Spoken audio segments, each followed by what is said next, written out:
میرے والد کراچی میں ایک خوشحال کاروباری آدمی تھے۔ وہ کافی آزاد خیال اور خوش ذوق واقع ہوئے تھے۔ اعلیٰ درجے کے کلبوں اور ہوٹلوں میں باقاعدہ آتے جاتے، ہر طرح کے لوگوں میں اٹھنا بیٹھنا تھا۔ ظاہر ہے ایسے حلقہ احباب میں پینا پلانا تو معمول کی بات ہے۔ وہ کبھی کبھار گھر پر بھی پیتے تھے اور اپنی یہ عادت ہم سے چھپاتے نہیں تھے۔ میں نے توقف کیا اور پھر راگنی اور لکشمن کی آنکھوں میں ناچتے شرارتی سوالوں کا جواب دینے لگا۔ میں نے کہا انہوں نے مجھ پر کبھی سخت قسم کی پابندیاں نہیں لگائیں، لیکن میں رضاکارانہ طور پر اپنی بہت سی سرگرمیوں سے ان کے سامنے گریز کرتا تھا۔ میں نے انٹرنس کے بعد ہی اپنے دوستوں کی محفل میں بیئر پینی شروع کر دی تھی، خصوصاً ویکینڈ کی شام کو تو ساحل سمندر پر ہماری زوردار پارٹی جمتی۔ کالج میں جانے کے بعد میرا یہ شوق پتا جی کے سامنے بھی کھل گیا اور انہوں نے اس پر کوئی اعتراض نہیں کیا۔ پھر 12ویں کا امتحان اچھے نمبروں سے پاس کرنے کی خوشی میں انہوں نے پہلی بار مجھے اپنے ساتھ بٹھا کر بدیسی وسکی کا جام مجھے بنا کر دیا اور ساتھ پینے کے آداب پر ایک چھوٹا سا لیکچر بھی دیا۔ میری بات سن کر ان دونوں کی آنکھیں چمک اٹھی۔ راگنی نے چہک کر کہا، تمہارے پتا تو بہت زبردست انسان ہیں۔ میں نے تو کیا، لکشمن بھیا نے بھی دیوان جی یعنی ہمارے پتا کی زندگی میں ان کے سامنے شراب نہیں پی۔ حالانکہ وہ جانتے تھے کہ لندن میں یہ ہماری زندگی کا حصہ بن چکی تھی، لیکن وہ ہمیں اپنے پاکیزہ طرز زندگی میں اتنی کھلم کھلا بے راہ روی کی اجازت ہرگز نہ دیتے۔ میں نے کہا میرے اور آپ کے والد کی سماجی زندگی میں فرق بھی تو بہت ہے۔ آپ کے پتا جی ایک کٹر ہندو معاشرے کے لیے اخلاقی اور مذہبی اعتبار سے مثالی کردار تھے، جبکہ میرے پتا جی ایک مخلوط مذہبی معاشرے میں ایک آزاد خیال کاروباری انسان تھے، جن کے اکثر جاننے والے انہی کی طرح کے طرز زندگی کے مالک تھے، جبکہ انہیں اپنے طور طریقوں پر اخلاقیات کے کسی پرچارک کی طرف سے انگلی اٹھانے کی پرواہ یا خطرہ بھی نہیں تھا۔ وہ ہندو دھرم پر عمل پیرا ضرور تھے، لیکن ان کی مذہبی سرگرمیاں ہولی اور دیوالی جیسے تہوار منانے اور سال 6 ماہ میں مندر جا کر پوجا کرنے اور لنگر بانٹنے تک محدود تھیں۔ میری طرف سے یہ وضاحت ان کے لیے یقیناً خوشکن تھی۔ انہوں نے اپنے انداز میں میری سوچ کو سراہا۔ پھر لکشمن نے مسرور لہجے میں کہا، یار تم نے اپنے بارے میں اعتراف کر کے ہمیں بہت بڑے اخلاقی بوجھ سے آزاد کر دیا ہے، بس اب تم بھی ہمارے ساتھ پینے کی محفل میں شریک ہوا کرو گے۔ راگنی نے پرجوش انداز میں سر ہلا کر اپنے بھائی کی تائید کی، لیکن میں نے نفی میں سر کو جنبش دی اور وضاحت کی کہ میں کبھی عادی شراب نوش نہیں رہا۔ میرا یہ شوق دوستوں کی محفل میں کبھی کبھار ایک آدھ جام پینے سے آگے نہیں بڑھا۔ کھلے مواقع کے باوجود میں نے کبھی اعتدال کی حد عبور نہیں کی۔ مجھے نشے میں مدہوش ہونے کے تصور سے بھی گھن آتی ہے۔ ویسے بھی کراچی سے یہاں منتقل ہونے کے بعد سے تو میرے معاشی حالات نے کبھی اپنی اس شوقیہ شراب نوشی کی تجدید کی اجازت ہی نہیں دی، اور مجھے اس حوالے سے کبھی محرومی کا احساس بھی نہیں ہوا۔ لکشمن نے میری بات سن کر کہا، تو ٹھیک ہے بھائی، ہمارے حلقوں میں تو تم جیسے بندوں کو سوشل ڈرنکر کہا جاتا ہے، تم یہاں بھی اسے عادت نہ بنانا، لیکن ہمارے ساتھ کبھی کبھار ایک آدھ جام پی لینے میں تو کوئی حرج نہیں۔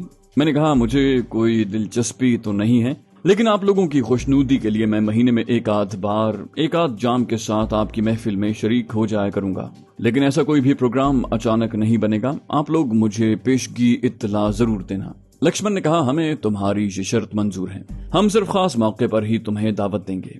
اس دوران میں راجیو ہمیں بہت عمدہ کافی پلا چکا تھا اور لکشمن نے اسے 1 گھنٹے کے بعد کھانا لگانے کی ہدایت کر دی تھی۔ میں جانتا تھا کہ آج رات کے کھانے میں وہ دونوں تندوری مرغ سے لطف اندوز ہوں گے، اور مجھے یہ بھی پتا تھا کہ وہ دونوں پیٹ بھرنے کے بعد غنودگی کے غلبے کے نتیجے میں اپنے بستروں کا رخ کریں گے اور میرے لیے رات کو گھر سے باہر جانے کی راہ ہموار ہو جائے گی۔ لیکن پھر وہی ہوا جس کا مجھے اندیشہ تھا۔ لکشمن نے مجھے معنی خیز نظروں سے دیکھتے ہوئے کہا، میرے دھارمک بھائی، اب یہ بتا دو کہ تم ہم ناستکوں کی طرح گوشت کھاتے ہو یا ویجیٹیرین ہو؟ اس کی بات سن کر میں نے کچھ سوچنے کا ناٹک کیا۔ مجھے گوشت کھانے میں تو کوئی مسئلہ نہیں تھا، لیکن میں ان کے ساتھ گوشت کے پکوان کیسے اڑا سکتا تھا؟ میں مذبوحہ گوشت ہی کھا سکتا تھا، وہ بھی کسی حلال گوشت والے کا۔ لہٰذا میں نے اپنے لہجے میں شرمندگی بھرتے ہوئے کہا، میں معافی چاہتا ہوں، میں اس معاملے میں آپ لوگوں کا ساتھ نہیں دے سکتا۔ اس کا دھرم سے زیادہ پرورش کے ماحول سے تعلق ہے۔ ہوش سنبھالنے کے بعد سے ہی کسی جاندار کا گوشت کھانے سے ذہن میں جو تصورات بٹھائے گئے تھے ان سے پیچھا چھڑانا مشکل ہے۔ کوشش بھی کروں تو گوشت سے بنے کسی کھانے کو کھانا تو درکنار، اس کی طرف ہاتھ بڑھانا بھی میرے لیے ممکن نہیں ہے۔ راگنی نے میری بات سن کر جلدی سے کہا، لکی بھیا نے صرف معلومات کے لیے یہ سوال کیا ہے، ہم تمہیں اپنے ساتھ ایسے کسی کھانے میں شریک ہونے کی دعوت نہیں دیں گے۔ میں نے ان کا شکریہ ادا کیا۔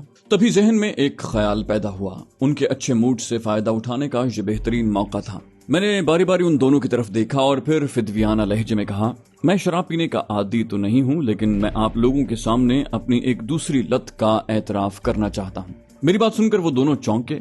फिर लक्ष्मण ने शरारत भरी मुस्कुराहट के साथ कहा, भगवान का शुक्र है तुम भी किसी लत में गिरफ्तार हो। जल्दी से बता दो भैया, तुम्हारी पारसाई के मुकाबले में हमारा एहसास जुर्म कुछ तो कम होगा। चर्स या अफीम के शौकीन हो या उस बाजार के चक्कर लगाते हो?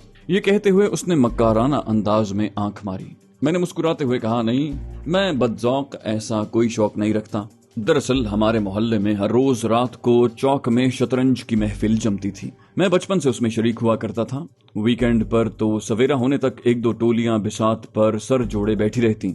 उन दीवाने खिलाड़ियों में एक मैं भी होता। हिंदुस्तान आने के बाद मुकद्दर बनने वाली कसमपुरसी ने ये शौक जहन से महव कर दिया था, लेकिन दिल्ली मुंतकिल होने और चांदनी चौक के इलाके में गुज़श्ता 2 साल के क़याम के दौरान ये लत दोबारा मुझसे चिमट गई है। वहां मेरे जैसे घर से फारिग लोगों की एक टोली के साथ मैं रोज रात गए तक शतरंज की बाजी लगाता रहा हूँ। यूं समझें कि काले सफेद खानों पर मोहरों की जंग में सर खपाए बगैर मुझे नींद नहीं आती।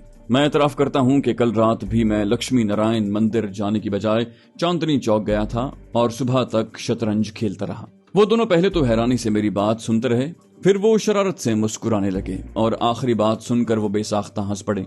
बिलाखिर लक्ष्मण ने अपनी हंसी पर काबू पाते हुए कहा, बड़ी मेहरबानी भाई, तुमने एक और एहसास जुर्म से हमें छुटकारा दिला दिया कि तुम जैसा धार्मिक आदमी मंदिर में पूजा करते हुए भगवान को राजी कर रहा है और हम दोनों गोश्त खाने और शराब पीने जैसी मायूब सरगर्मियों में मशगूल हैं। मैंने बदस्तूर आजिजी से कहा, मैं आप लोगों की इनायतों से फायदा उठाते हुए ये दरखास्त करना चाहता हूँ कि रोजाना तो नहीं लेकिन हफ्ते में 2-3 बार मुझे कम से कम निस्फ रात चांदनी चौक में गुजारने की इजाजत दी जाए। मेरी बात सुनकर लक्ष्मण ने फौरन खुशदिली से कहा, तुम पर हमारी तरफ से लाजिमन यहीं तक महदूद रहने की कोई पाबंदी नहीं रोहित।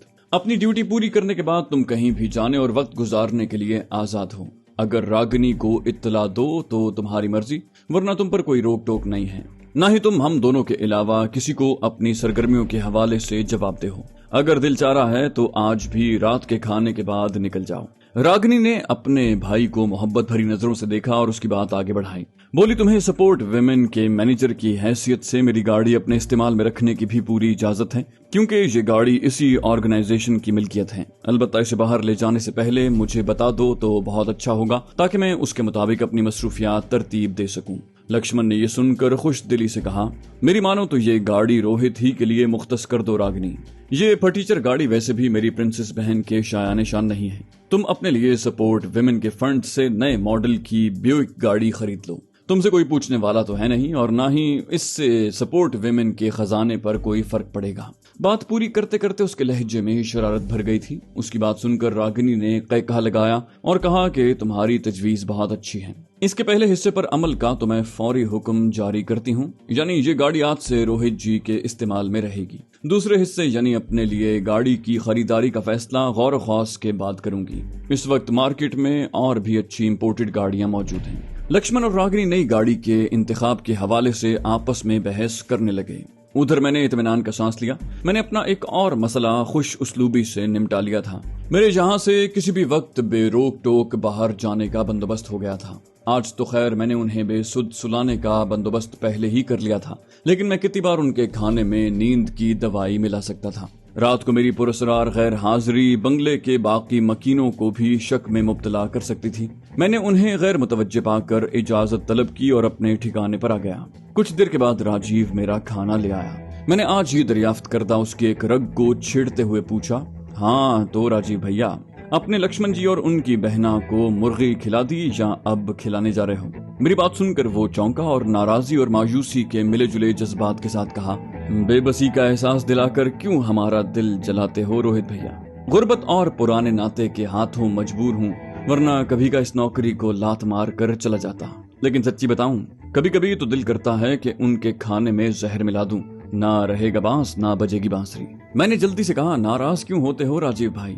मैंने तो यूं ही तफरीहन पूछ लिया था। आप भी इस बात को जहन पर सवार न करें। जिस काम से बचना आपके बस से बाहर हो, उसे करते हुए जलना कुड़ना बेकार है। مجھے افسوس ہے کہ میری وجہ سے آپ کے دھارمک جذبات کو ٹھیس پہنچی۔ میں آئندہ اس وشے پر بات نہیں کروں گا۔ راجیو نے بظاہر میری معذرت قبول کرتے ہوئے خوش دلی سے کہا، لکشمن اور راگنی دیوی کو ان کے حال پر چھوڑ دو روہت بھائی۔ تم یہ بتاؤ کہ تمہیں کھانے میں کیا چیز سب سے زیادہ پسند ہے، میں آپ کو وہ پکا کر کھلاؤں گا۔ میں نے بے ساختہ کہا، میری ماں بیسن سے گولے بیلوں کا سالن بہت عمدہ بناتی تھی، پتہ نہیں آپ کو پکانا آتا ہے یا نہیں۔ اس نے مجھ سے کھانے کی کچھ تفصیل پوچھی اور پھر پرجوش لہجے میں بتایا کہ وہ ڈش بآسانی اور بہت عمدگی سے تیار کرتا ہے، اور یہ کہ ان کی مقامی زبان میں اس کھانے کو کچھ اور کہا جاتا ہے۔ راجیو مجھے کھانا کھاتے چھوڑ کر رخصت ہو گیا۔ حقیقت یہ ہے کہ اس نے نادانستہ طور پر مجھے میری ماں یاد دلا دی تھی۔ وہ کراچی میں آج بھی بے چینی سے میری واپسی کا راستہ دیکھ رہی ہوں گی اور پریشان ہو رہی ہوں گی کہ جانے پردیس میں مجھ پر کیا گزر رہی ہے۔ وہ ابو سے کہتی ہوں گی کہ اس وقت تک مجھے واپس آ جانا چاہیے تھا، لیکن میری آمد کے کوئی آثار نہیں ہے۔ ابو اسے تسلی دیتے ہوں گے۔ یہ الگ بات ہے کہ وہ خود بھی دل ہی دل میں پریشان ہوں گے۔ مجھے چٹھی کے ذریعے کم از کم 1-2 مرتبہ تو اپنی خیریت کی اطلاع ضرور دینی چاہیے تھی۔ ادھر وہ میری چھوٹی بہنا ماں باپ سے جھگڑتی ہوگی کہ انہوں نے اس کے احتجاج اور اعتراض کے باوجود اس کے اکلوتے لاڈلے بھائی کو اتنے طویل عرصے کے لیے پردیس کیوں بھیج دیا۔ میں نے اسی وقت فیصلہ کیا، خان صاحب کے توسط سے ایک پیغام اپنے گھر والوں کو بھجواؤں گا، اور کچھ نہ صحیح وہ میری خیریت سے تو آگاہ ہو جائیں گے، آگے جو اللہ کی مرضی۔ میں نے لگ بھگ 10 بجے راجیو سے چائے منگوا کر پی، اس کے بعد وہ صبح تک کے لیے رسائی سے باہر ہو جاتا۔ میں نے اس بار اس سے لکشمن اور راگنی کا تذکرہ نہیں چھیڑا، لیکن زندگی میں کسی سنسنی، کسی دلچسپی، کسی ہیجان کے لیے ترستا وہ شخص خود اس موضوع پر مزید باتیں کرنے کے لیے بےتاب تھا۔ اس نے مجھے خبر دی کہ دونوں بہن بھائی نے نہایت رغبت سے مرغی کا پکوان کھایا تھا، اور زیادہ کھا لینے کی وجہ سے ان پر ایسی غنودگی طاری ہونے لگی تھی کہ انہوں نے خلاف معمول پینے پلانے کی محفل ملتوی کر دی اور بستر کا رخ کرنے کا اعلان کر دیا۔ یہ خبر متوقع ہونے کے باوجود میرے لیے سنسنی خیز تھی۔ اس نے خان صاحب کے فراہم کردہ خواباور دوا کے مؤثر ہونے کی تصدیق بھی کر دی تھی۔ سب سے قابل اطمینان بات یہ تھی کہ ان کا نیند کے ہاتھوں بے بس ہونا بالکل فطری محسوس ہوا تھا۔ راجیو چائے کے برتن لے کر صبح تک کے لیے اجازت لے کر رخصت ہو گیا۔ گھنٹے بھر انتظار کے بعد میں اپنی نئی مختص شدہ گاڑی لے کر چل دیا۔ چوکیدار نے بنگلے کا پھاٹک کھولتے ہوئے مجھے حیرت سے ضرور دیکھا، تاہم اس نے کوئی تعارض نہ کیا۔ لکشمن اور راگنی نے مجھے ڈرائیور رکھنے کی پیشکش کی تھی، جو میں نے قبول نہیں کی۔ میں طویل فاصلہ طے کر کے خان صاحب کی رہائش والے علاقے میں پہنچا تو گلی کوچوں کی رونق ماند پڑ چکی تھی۔ میں نے پہلے والی جگہ گاڑی کھڑی کی اور پھر حسب سابق تمام احتیاطی اقدامات کے ساتھ خان صاحب کے بنگلے میں داخل ہو گیا۔ میں اس رات ارجن کی طرف سے بے فکر تھا، کیونکہ مجھے یقین تھا کہ اسے پروگرام کے مطابق نیند کی دوا کھلا کر گہری نیند سلایا جا چکا ہوگا۔ مجھے عقبی برآمدے کا دروازہ کھلا ملا۔ اندر پہنچنے پر خان صاحب اور ان کی اہلیہ نے گرم جوشی سے میرا استقبال کیا۔ وہ دونوں مجھے دیکھ کر بہت خوش نظر آ رہے تھے۔ میں نے کہا، مجھے پتا ہے آپ لوگوں نے میرے لیے باقاعدہ ضیافت کا اہتمام کر رکھا ہے، لیکن حقیقت یہ ہے کہ آج تو مجھے آپ لوگوں کو دعوت کھلانی چاہیے۔ میری بات سن کر خانم نے تجسس بھرے لہجے میں شرارت شامل کرتے ہوئے پوچھا، وہ کیوں جمال بھیا، کیا کہیں تمہارا رشتہ پکا ہو گیا ہے؟ کہیں راگنی دیوی ہی سے جیون بھر ساتھ نبھانے کا وعدہ تو نہیں کر لیا؟ ادھر خان صاحب بھی قہقہ لگا کر اپنی بیگم کے ساتھ میری کھچائی میں شریک ہو گئے۔ بولے، ہاں بھائی، اگر ایسا ہو گیا ہے تو ہمیں بہت خوشی ہوگی۔ ویسے بھی جب میاں بیوی راضی تو کیا کرے گا قاضی؟ میں نے اپنی خفت اور جھیمپ چھپاتے ہوئے کہا، فکر نہ کریں، ایسا کوئی موقع آیا تو سب سے پہلے آپ دونوں کو ہی اطلاع دوں گا۔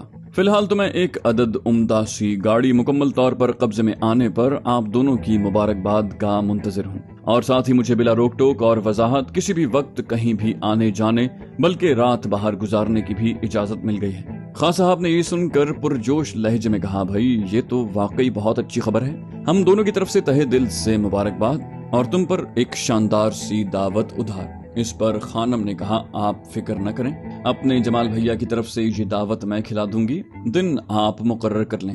خان صاحب نے شرارتی نظروں سے پہلے مجھے اور پھر اپنی بیگم کو دیکھا اور مسکراتے ہوئے بولے، تم نے اپنی بہن کی ہوشیاری ملاحظہ کی سالے صاحب، ہمارے ہی مال سے ہماری ہی دعوت کی جا رہی ہے۔ مجھے ہنستے ہوئے ایک بات یاد آئی اور میں نے خان صاحب کو مخاطب کیا، کہا، خان صاحب آپ کو بتانا تھا کہ آپ نے مجھے اپنے ساتھی اقبال صاحب کی تیار کردہ نیند کی جو دوا دی تھی وہ تو واقعی کمال کی چیز ہے۔ آج اس کی ایک خوراک کھانے میں ملا کر لکشمن اور راگنی کو کھلوائی تو روزانہ آدھی رات تک پینے پلانے موج مستی کی محفل جمانے والے وہ بہن بھائی 9 بجے ہی اپنے بستروں پر پہنچ گئے۔ خان صاحب نے میری بات سن کر قہقہہ لگایا، बोले ये दवा वाकई जादुई असर रखती है, जितनी बार इसे आजमाया इसने बेहतर असर दिखाया। अब वो दोनों सुबह तक गहरी नींद सो रहे हैं। तभी उन्हें कुछ याद आ गया। बोले यार मेरा मशवरा है कि तुम मौके से फायदा उठाकर आज ही वो ट्रांसमीटर्स और कैमरे उन दोनों की ख्वाबगाहों और उनके गपशप लगाने और महफिल जमाने के मकामात पर नस्ब कर दो, वरना तुम्हें फिर किसी दिन उन्हें दवा खिलाकर अंटा गफील करना पड़ेगा। और हाँ, जासूसी के उन आलात को ऐसी जगहों पर नस्ब करना कि किसी की नजरों में ना आ सकें। मुझे उम्मीद है कि तुम्हें उनके इस्तेमाल के हवाले से बकिया हिदायत भी याद होंगी। मैंने कहा जी बड़े भाई, बिल्कुल याद हैं। ये कैमरे दरअसल ट्रांसमीटर्स के जरिए ही इस्तेमाल होते हैं। मैं ट्रांसमीटर्स पर बंगले के उन मकामात पर होने वाली गुफ्तगू सुनूंगा जहां ये ट्रांसमीटर और कैमरे नस्ब हैं, और फिर जब जरूरत महसूस हुई एक आले के मुख्तलिफ बटन दबाकर उस मकाम की तस्वीरें उतार लूंगा। उन कैमरों में माइक्रोफिल्म रोल हैं। मुझे मुनासिब मौका देखकर वो रोल निकाल कर तस्वीरें बनवाने के लिए आप तक पहुंचाने होंगे। मैं ट्रांसमीटर पर सुनाई देने वाली किसी भी गुफ्तगू को रिकॉर्ड भी कर सकता हूँ। खान साहब ने मेरी बात सुनकर इत्मीनान से सर हिलाया।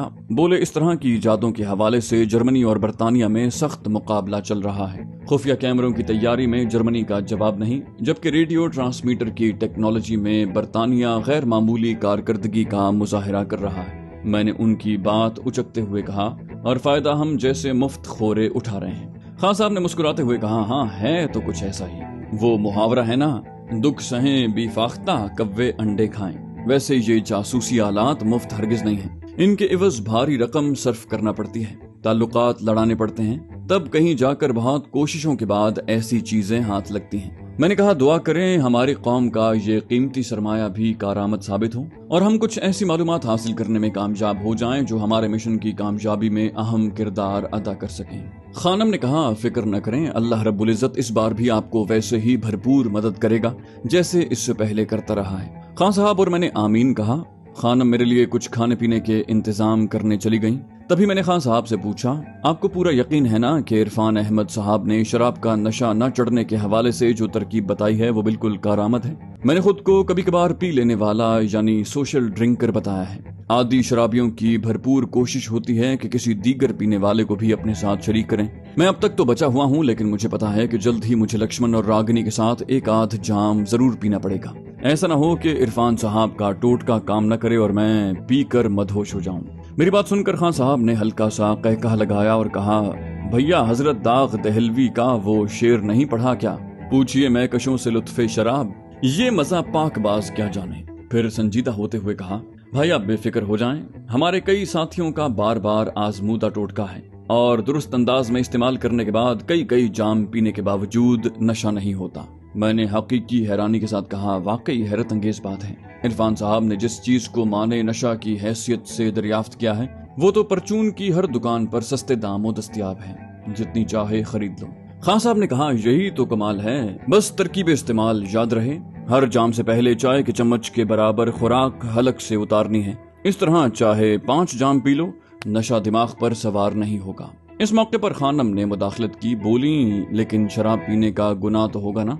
खान साहब ने कहा, मेरी जाती राय में ऐसा मशरूब हराम के जुमरे में नहीं आता जिससे नशा नहीं होता। इकबाल भाई के मुताबिक ये मखसूस शय मेदे में पहुंचने वाले अल्कोहल की कीमियाई साख्त में ऐसी तब्दीली कर देती है कि वो खून में शामिल होकर नशा पैदा करने के काबिल नहीं रहता। फिर भी मैं जमाल भाई से कहता हूँ कि एहतियाती तदबीर इख्तियार करने के बावजूद महदूद मिकदार में नशा आवर मशरूब इस्तेमाल करें। मैंने कहा, आप फिक्र न करें, मैं पहले ये टोटका आजमाऊंगा, उसके बाद ही बवक्ते जरूरत इसके मजीद इस्तेमाल के बारे में फैसला करूंगा। खान साहब ने कहा, बहुत मुनासिब बात है। एहतियात का दामन किसी कीमत पर हाथ से नहीं छोड़ना चाहिए। नशे में इंसान का अपने आप पर इख्तियार खत्म हो जाता है। वो कुछ भी कह सकता है और कुछ भी कर सकता है। कुछ लोगों पर सच बोलने का दौरा पड़ जाता है और वो अपने बारे में ऐसी मायूब सच्चाइयां भी उगल देते हैं जिनका इंकशाफ उन्हें कहीं का नहीं छोड़ता। हम तो कतन ऐसे किसी सूरत हाल के मुतहम्मिल नहीं हो सकते। इतना कहकर खान साहब ने एक कागज मेरे हवाले किया जिस पर मुख्तलिफ जड़ी बूटियों और रोजमर्रा के इस्तेमाल की दीगर अशिया के जरिए किए जाने वाले कई टोटके दर्ज थे। खान साहब के दावे के ऐन मुताबिक वो सब किसी भी पिंसार खाने से बाआसानी खरीदे जा सकते थे। मैंने वो कागज लिया और एहतियात से अपने पास रख लिया।